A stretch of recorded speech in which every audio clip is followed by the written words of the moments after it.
I'm Jeff Sikkenga, Executive Director of the Ashbrook Center, and this is The American Idea, where we discuss the ideas, people, and events that have made America what it is today. We believe that by understanding our history and our principles, we can better live up to the promise of the American founding and preserve our ongoing experiment in self-government. Welcome to The American Idea. Thanks for joining us today for The American Idea.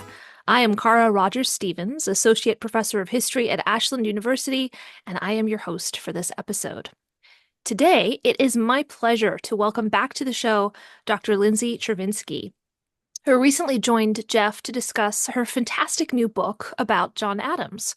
It's titled Making the Presidency, John Adams and the Precedents That Forged the Republic. We had such a great time discussing John Adams on that episode that we invited Dr. Chervinsky back so we could have a conversation about another fascinating facet of John Adams' life, namely his wife, Abigail. As many of you will remember, Dr. Chervinsky did her graduate work at UC Davis. She recently took up the role of Executive Director of the George Washington Presidential Library. Before that, she was a senior fellow at the Center for Presidential History at SMU. Her first book is called The Cabinet, George Washington and the Creation of an American Institution. So she has a lot of expertise in the first years of the Republic and the ways that our first presidents shaped the executive office and the way that we still think about American presidents to this day. I also happen to know that Dr. Chervinsky is a true fan of the Adams family because her dog is actually named John Quincy Dog Adams, or Quincy for short. And I understand that there are some great photographs of her puppy on her Instagram accounts. Anywhere else we should be looking for those? Well, thank you so much for having me. Yes, I tend to put them online. Quincy was the world's worst puppy. He was just absolutely relentless. And so one of the things that I taught him to do was to balance stuff on his head and pose for pictures as a way to try and burn mental energy. And that lent itself quite well to then dressing him up as historic figures. So he has been Lincoln in front of the Lincoln Memorial. He has been Washington in front of Mount Vernon. And he, I don't know if you can see in the corner, there's a little tail that keeps popping up right here. He's also a podcast guest occasionally from time to time because he does not like to be outside of the room. Well, we're very happy to have both of you on the podcast today. Thank you. What kind of a dog is he?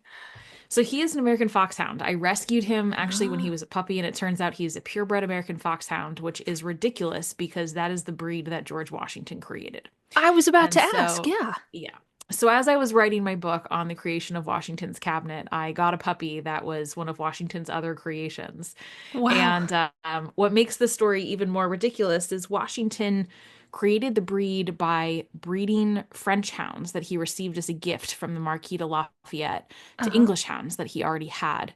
And the French hounds were brought over from France by John Quincy Adams, which I did not know until after I had named the dog John Quincy Dog Adams. So Wow. It's just meant to be all the way around. What a profound story for a dog. History has a lot of, history and dogs, I guess, have a lot of fate involved in them. Yeah, and America has a long tradition of loving dogs, so that's beautiful. Well, when I was reading your most recent book about John Adams, I was really struck by a line toward the end of the introduction. You say, John Adams, quote, received immeasurable support and courage from a marriage that ranks as one of history's greatest love stories. So, if you don't mind, set the stage for us. Why does the story of John and Abigail Adams qualify for the Love Story Hall of Fame? What was so special about their relationship? It's an excellent question. And actually, it's, I always am interested in behind the scenes writing stuff. And so one of the behind the scenes writing things is that one of my reviewers did not like that claim and wanted me to take it out, and I refused. So I feel very vindicated at this moment that you have asked about it. Good for you. Thank you. What I love about their love story is that it wasn't the type of necessarily passion that you read about, with Cleopatra and Mark Antony in wars. It was thing that we would necessarily see in sonnets or in poems. It was the type of partnership and marriage that I think most people actually aspire to, which is that 30 plus years into the relationship, they still wanted to be together all the time. They still loved each other's company. They still valued what the other person had to say. And when Abigail was coming to see John in Philadelphia when he was in his presidency, he was so excited to see her because it had been months that he actually went out of the city to meet her so that he wouldn't have to wait so long. And that sort of tenderness, that affection, that enduring commitment to one another, that to me is what is special. And I think their intellectual match is rare in that type of love story, because it's not just that they enjoyed being with one another, it's that they could give as good as they got. Abigail was mostly self-taught, which I'm sure we'll discuss, and yet she could still quote Cicero, and she could quote, Greek and Roman history back to Adams to make her point to him. And so that type of intellectual powerhouse I find to be extremely compelling. Absolutely. Yeah, you find yourself sometimes, or I found myself reading their letters, and before I met and married my husband, being a little jealous of their compatibility and how much they trusted one another, and the level of kind of intimacy, intellectual intimacy that they had. And then very happily, I was also able to marry somebody with a lot of the same interests as I have, so I can have a little bit maybe more appreciation for John and Abigail's relationship. But then Well, I set think that against to the that backdrop point, of the revolution. Sorry, go ahead. yeah, well, to that point, but like when you read their letters, it's in some ways so relatable, because if you've Yeah. been in a relationship for a long time, there are things that you tease each other about, and Yeah. they tease each other about things, and you can see that. And so that accessibility you don't have with someone like George Washington, because he asked Martha to burn their correspondence, and she Right. did. And so it just makes them 3D in a way that is hard for us to get at a lot of other revolutionary characters. Yeah. And I think that perhaps sometimes the teasing element of their relationship can be misunderstood by a casual reader. So I immediately think about Abigail's most famous letter to John from 1776, where she says, "Remember the ladies." And she seems to be making this plea for the founding fathers to include women's rights in their founding documents. And John writes back, and he says that he laughed when he read her letter, and he calls her saucy. And a lot of my students, on first glance, they say, "Oh, well, he's being dismissive of her, and he doesn't care about women's rights." What do you think we need to know about their relationship that might help us understand that correspondence better? Well, I think what's valuable to know is at that point they had been married for quite some time. And so this was not a new relationship in which she was asking for women's rights. And at this point, he was away from home especially to be in Congress. And she was taking care of almost everything. So she took care of their families, she took care of their homes, at this point, she was starting to take care of all of their finances as well. She fully takes over that part of the relationship when he sailed to France, but she was pretty far along in starting to manage the financial part of their home. And so what she was saying, and what the undertone of that letter, is that women often play these roles and yet have no legal protection for their Mm-hmm. position. So Mm-hmm. she's really referring to primogeniture and coverture here, which is where property typically would go from male to male, and women would not have a carved out space in the legal system where they could own property of their own. And so either they belonged basically to their father, or they belonged to their husband. And this was certainly something they had discussed, because when he was gone, she had limited access to financial documents, to resources, because he wasn't there to give permission. And so that context is essential, and he knows that that's what she's talking about. And they often call each other saucy in a way that is rarely dismissive. It's more of like a recognition of cleverness or humor, or a well honed point. If like when you're debating someone, when they get in a good hit, that's kind of what they are saying. And so what's, I think, important about his response is very much shaped by the political reality of the moment. Yeah. But his treatment of her is never dismissive, and is always of that as an equal, and recognition of her incredible skills. Yeah, that's a really good point. I like to point out that John at that time is in Philadelphia being accused of attempting to overturn every order of society, of completely revolutionizing the world through this American Revolution and this rebellion against the King of England, as many portrayed it. And so John kind of laughs that here's another group of people who want him to totally change everything and turn it all upside down. Yeah. But I agree with you. I don't see him as being dismissive of his wife at all, not then and not in any other situation I've come across either.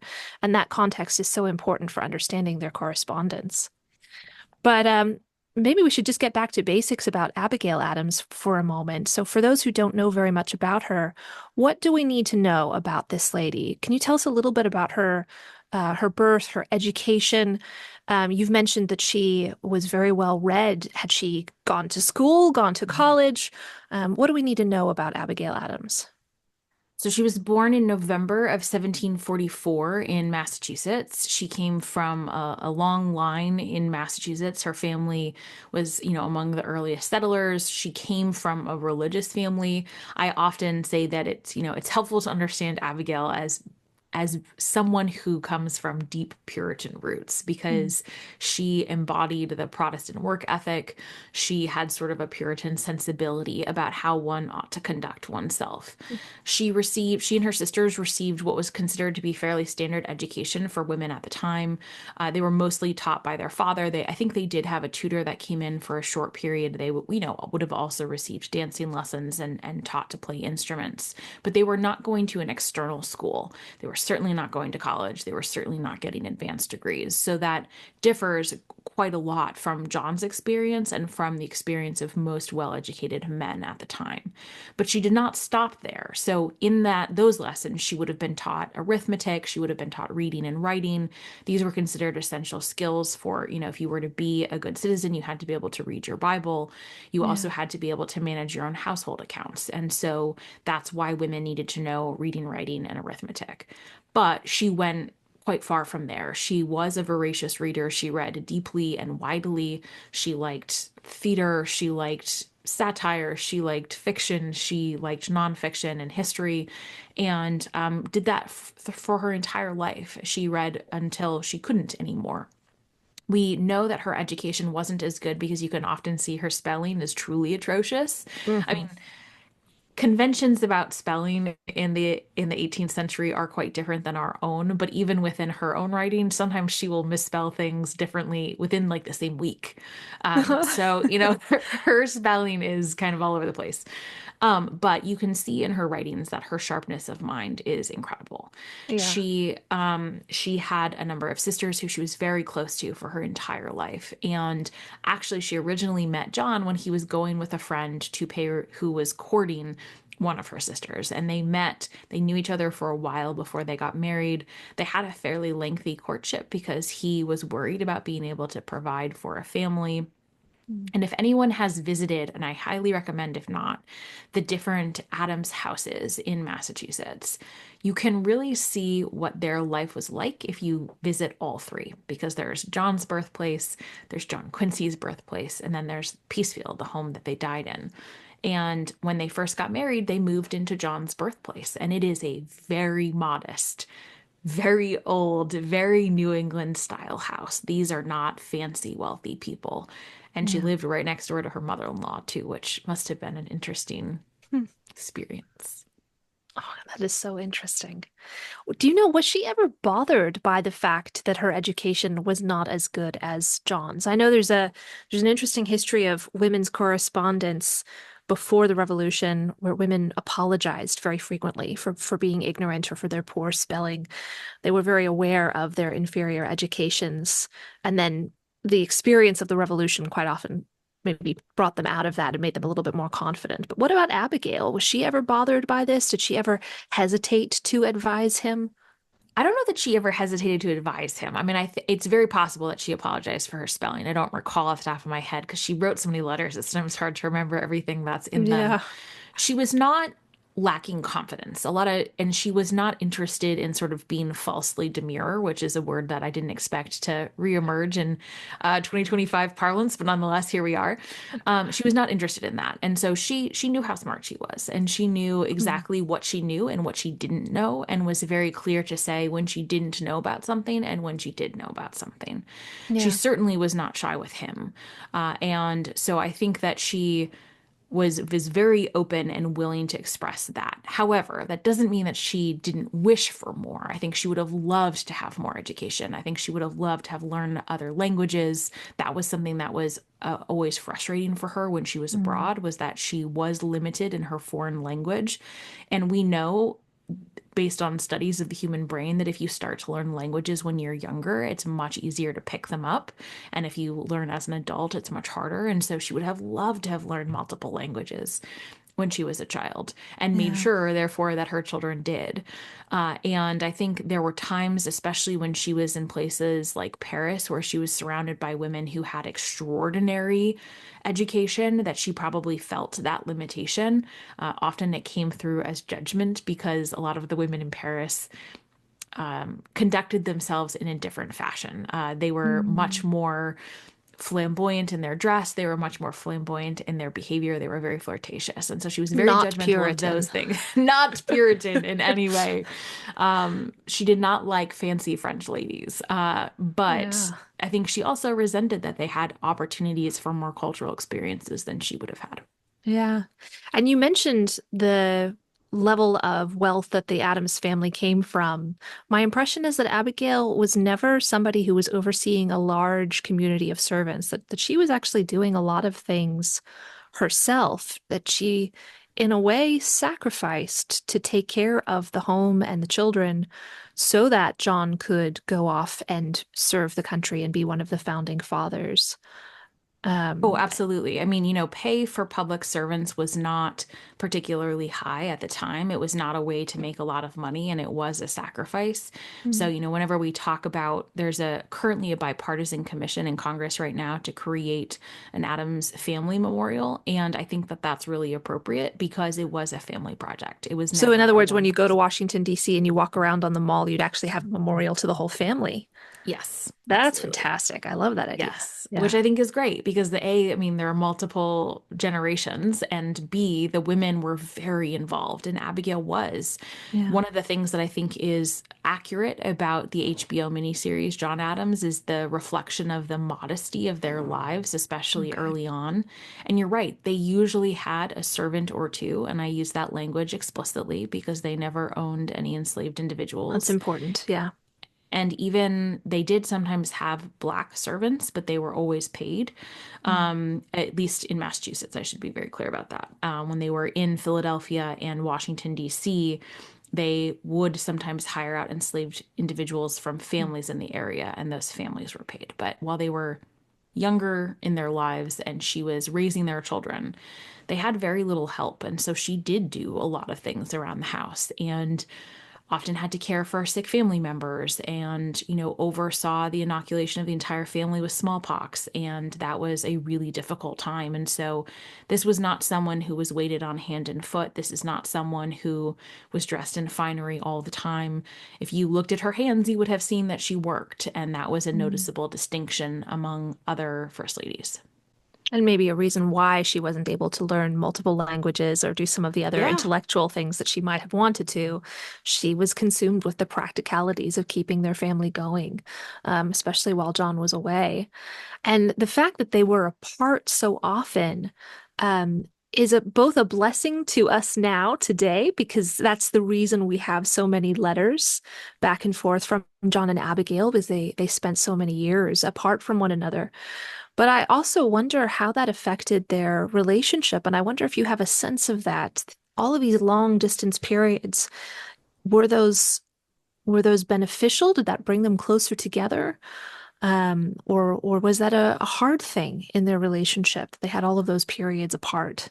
I think it depends which one we're talking about. So while John was in France and then in the Netherlands, that was probably the hardest time in their marriage, because he was going through a lot of self-doubt.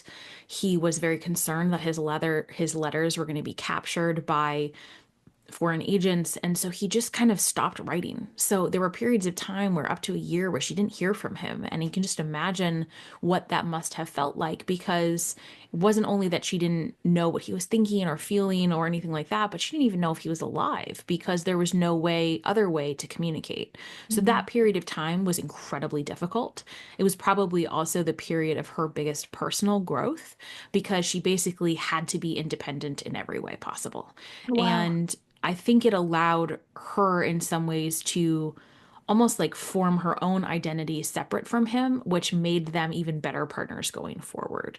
So it was probably the most difficult time, but also the most formative. Their later separations, especially when he was president, they at that point had kind of weathered so many of these storms. They had Mm. figured out what it was like to do what we would call long distance. They did Yeah. write regularly, and I think those were probably easier. The times that they were together, as you said, at that point, we don't know what they're saying to one another, which is so hard because I would love to know that advice that she gave him and the Yeah. conversations that they had. But especially their time together in London, Mm. once she joined him in Europe, I think was probably one of their more special times. They were with some of their children. They were able to explore a new place. She liked the British better than she liked the French. Frankly, they both did. And I think that it was probably a very nice adventure for them. Huh. Yeah, I noticed in your book you frequently will quote her letters to her sisters when during those periods when she was with John and he was the president. And so we have at least her words about their experience because she had, as you noted earlier, that close relationship with family members, but not quite the same as getting those intimate letters back and forth between John and Abigail themselves. Yeah, exactly. I Yeah. mean, thankfully, thank gosh we have those letters because the ones to her sisters are so full of political gossip and Yeah. political updates, and often in ways that she doesn't even necessarily, I think, realize she's revealing information. She Huh. will often talk about conversations that they had or information she knows. And if you read carefully, you realize that everyone doesn't know that yet, that she is getting access to things before other people are. And so they are such a treasure. Yeah. Before we continue with our conversation, I think it's important to take a moment and tell you about our undergraduate honors program in the liberal arts here at Ashland University. Hi, I'm Rich Police, Associate Director of Student Programs at the Ashbrook Center. The Ashbrook Scholar Program is an honors program located at Ashland University for undergraduate students with an interest in politics, history, and economics. Modeled after a classical liberal education, you will read the great texts, not textbooks. Your classes will be conversations, not lectures. Conversations with other students, with your professors, and with great thinkers and statesmen from throughout human history. If you or a young person you know are passionate about life's important questions, if you want an education that emphasizes discovery, if you value liberal education and the principles of freedom it upholds, then this is the place for you. To learn more, visit us online at ashbrookscholar.org. One more question for you, just about the John and Abigail letters relationship before we dive into Abigail's role in their marriage and to the nation in general. John and Abigail had nicknames for one another. One of my favorites is from a very early letter where John referred to Abigail as Miss Adorable back when they were still courting. But after their marriage, you'll see a lot of references from John about Abigail. He refers to her as Portia. And this might be a very small, I'm not sure if you know the answer to this, but I'm really curious if you know, why did he pick that particular name? Was that a reference specifically to the Portia in Shakespeare's Merchant of Venice, or was he actually referring to the historical figure, the wife of Brutus? That is a really excellent question. I Thank you. think it's, and I will confess that I'm not entirely sure because although I consider myself at this point to be an expert on Adams' presidency, my expertise is not maybe as in depth for the rest of their life as I would like it to be. But the good news is that I have many years left to continue my historical study. I think it is wife of Brutus. I don't think Okay. it's Shakespeare, and I don't think it's Shakespeare. Okay. But I could be wrong. And I'm sure that an editor at the Adams papers will listen to this and will tell me I'm wrong.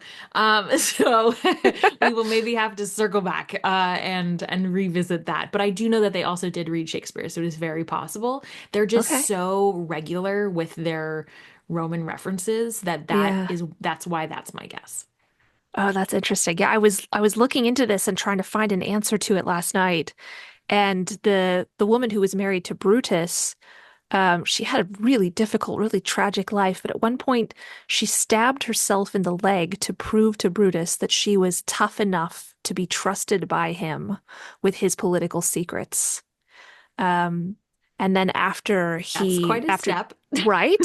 So I was wondering if this is the way that Abigail chose that name, or did John choose that name as a Wow. nod to this historical figure who really wanted to be close to her husband and trusted by her husband and not just thought of as a mere woman. But of Huh. course, that would not count at all if they're actually referring to the Portia who's in Merchant of Venice. Then it's a Yeah. whole other set of references. Well, the internet is telling me that I'm wrong, that that it's likely Shakespeare's Okay. Merchant of Venice wife because she was devoted and intelligent, which Abigail was both those things. Yeah. And so I think that, you know what, I think both apply. We're going to just decide both apply, and Okay. either are possible. I like it. What did Abigail call John in her letters? Usually she called him dearest friend. Yeah. That was their most regular nickname. I love that. Okay. So what's fascinating about the John and Abigail Adams relationship, in addition to the fact that they were so close, is that Abigail seems to have been a great aid to John in his political career. In fact, you mentioned in your book that Abigail was sometimes referred to as John's cabinet of one, indicating that people were aware that even while he had a very difficult relationship with his actual cabinet, he was going to Abigail all the time for her perspective, even on key political matters, on foreign affairs. I'm wondering, did his political opponents ever mock John Adams for being so close with his wife, or was this an unusual situation for them to have that relationship where she advised him? It definitely was unusual. I mean, women had, of course, ideas about politics, and depending on the relationship, that would shift depending on, their role and their involvement. But her, her clear involvement and the public knowledge that she was an advisor was rare and was quite remarked upon. And what I think is so interesting is that people either liked her involvement or didn't like her involvement, depending on how they felt about they thought she was advocating or what position he was taking. So, for example, in 1799, when John Adams sent the Second Peace Commission to France to try and negotiate a peaceful end to that particular conflict, which ended up producing the Treaty of Mortefontaine in 1800. Mm. A lot of the extreme wing of the Federalist Party were very displeased. And they said things like, well, if the old woman had been there, she wouldn't have let him do it, saying like they wish because she had such good judgment and she would have controlled him. And both John Adams heard this in Philadelphia and she heard it in Massachusetts, and they wrote about it and they thought it was hilarious that she would control him or that she would disagree that because she so supported this policy. But what's amazing about it is that he wasn't offended. He thought this was, quite entertaining because he recognized the value of her input, but also that because they were partners, like she was not trying to ever control him, but rather advise him. And yet on the flip side, when they felt like she was not on their side or when she was giving him advice that was contrary to what they were pushing for, they would refer to her as one of the French ladies, saying she was so political that she was like a French lady. And this was, of course, both a nod to the women who would have these amazing get-togethers in Paris where they would talk, they were called salons, where they would talk about intellectual matters and politics and all of that. But they were considered to be too involved in politics. But it is also a double-veiled like sort of insult as a prostitute. Basically, it's also a reference to a courtesan. And Wow. so For her a Federalist in America to refer to Abigail Yes. Adams as a French lady is like calling her a Yes. prostitute. Wow. Yes. And it was in his own party. And so there was this sort of wide recognition that she was a political person, but that was okay or not okay, depending on whether or not people agreed with her or not. Yeah, that seems to track with human nature. I think that that's true. I think that Yeah. that's true. Were there ever times that John and Abigail did find themselves in disagreement on political issues or even personally, or were they constantly in step with one another? There isn't a whole lot of record of disagreement. Okay. My guess is if there was disagreement, it would have been in person. We don't see a lot of record of it in the papers, which doesn't necessarily mean that it wasn't there. I mean, every family that retains correspondence does some editing, and so that is an important distinction. Yeah. But I think there were times when she felt very strongly about something and he maybe was persuaded by that. And I think there's an example where maybe he came to regret it, and that is the Sedition Act in particular in I was gonna wonder. 1798. And she was extremely in favor of the Sedition Act because I think largely because she was quite defensive of him and protective. And I totally understand why. There was no gate outside the president's house. There was no security service. There was no secret service at the time. There was real political violence taking place in the streets. And a lot of the political speech was advocating for violence. And so I think that she was enthusiastic about there being protections trying to limit this type of speech from harming her husband. And maybe she was a little bit more xenophobic than he was. It's hard to say. But she was very supportive of this bill, and he signed the bill, but then later took steps that suggested to me that he had kind of regretted how it had gone because he appointed to positions of extremely high power a number of people who had been opposed to the Sedition Acts and had vocally criticized them. And so that is my sort of reading in between the lines, and I think about as close as we can get. Oh, that's interesting. So the Sedition Act is this moment in time where the political opponents of John Adams in Thomas Jefferson's party are perhaps personally mocking and insulting him, and as you mentioned, even at sometimes calling for political violence. The Sedition Act allowed for prosecution of people who criticized the government, and it was specifically aimed at, in particular, editors of newspapers that supported Thomas Jefferson. And this is actually one of my favorite scenes in the John Adams HBO miniseries. Abigail is reading accounts of what people are saying about her husband, and she is just, you can just see her bristling. She's so offended that anybody would say that her husband is toothless or these other kind of just nasty insults. I mean, and by today's standard, they're actually maybe not that bad, but the standards of the time, I agree with you. I can see why she was so offended and she wanted to protect her husband. Did she generally hold grudges longer than what he did? Is that maybe I don't know if it's a character flaw, or maybe just a risk of loving somebody who's in the public eye? Yeah, I think so. I mean, I think that she certainly held grudges about him longer than he did about himself, which I do think is a human characteristic. It's a very, very normal thing to have happen. And so a great example of that is after the presidency, many years later, Adams resumes his correspondence with Thomas Jefferson. And Yes. she's aware of it. She's not really ready to forgive Thomas Jefferson. She's sort of like, on the outskirts and occasionally will sign on something, but she never really fully forgave him. And they had been very close prior to the presidency. And so I think that is a good example of her really holding a firmer line. I don't necessarily know if she did the same with herself, because those insults and those slights tended to be, I think, more private than some of the public ones that John endured. Yeah, that's interesting. Well, your book is all about how John Adams shaped the office of the president in these very precedent-setting ways. Did Abigail also set precedents as the second American First Lady? How did she shape that office? In a lot of ways, she continued what Martha Washington was already doing. So her hosting schedule was quite similar to Martha's. She would hold weekly drawing rooms, which were typically on Fridays, where men and women were in attendance. She hosted state dinners. Those were usually weekly, sometimes Thursday nights, anywhere from about 12 to 20 people. And they were people like visiting dignitaries, Supreme Court justices, congressmen, and their wives. And so she was very present with that. And she also hosted open houses on July 4th and on on July 4th and on New Year's Day.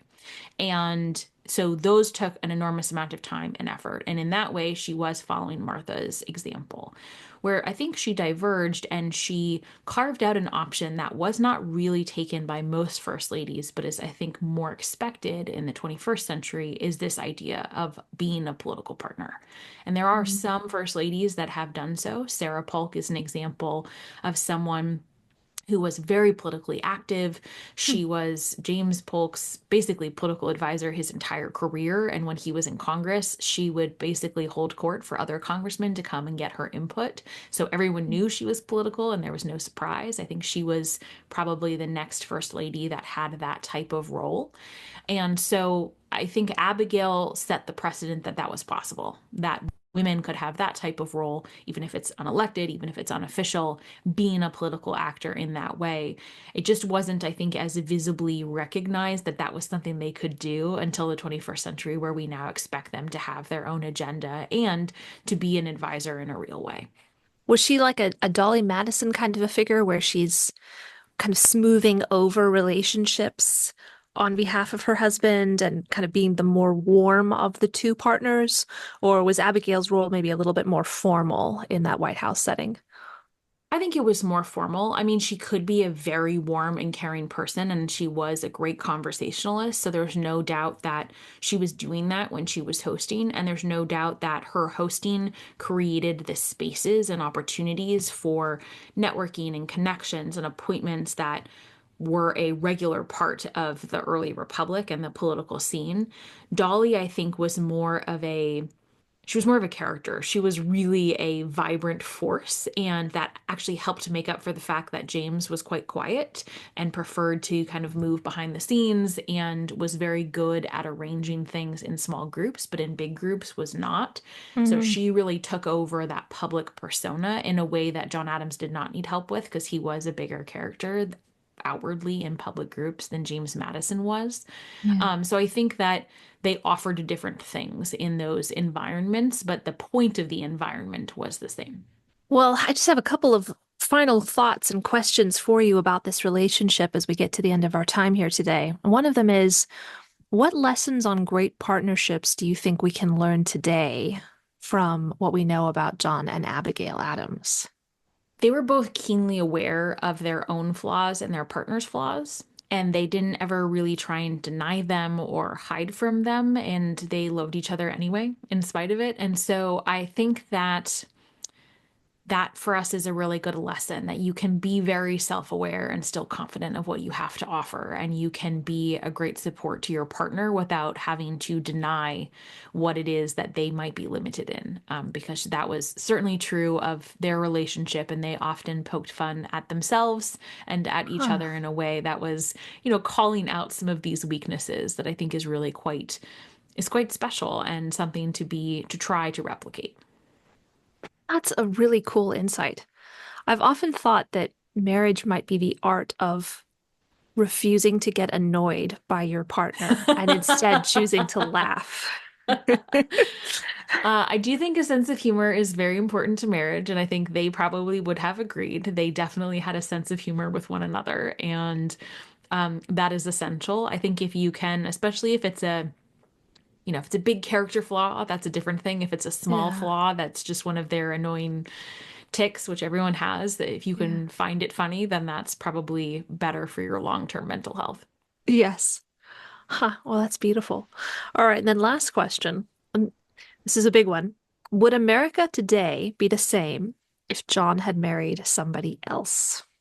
No, because America is today what it is, not entirely because of John Adams, but he played a very significant role. He, was the sort of manager behind the scenes that got the Declaration of Independence passed, that ensured that Thomas Jefferson wrote the first draft, that ensured that Washington was nominated as the commander-in-chief.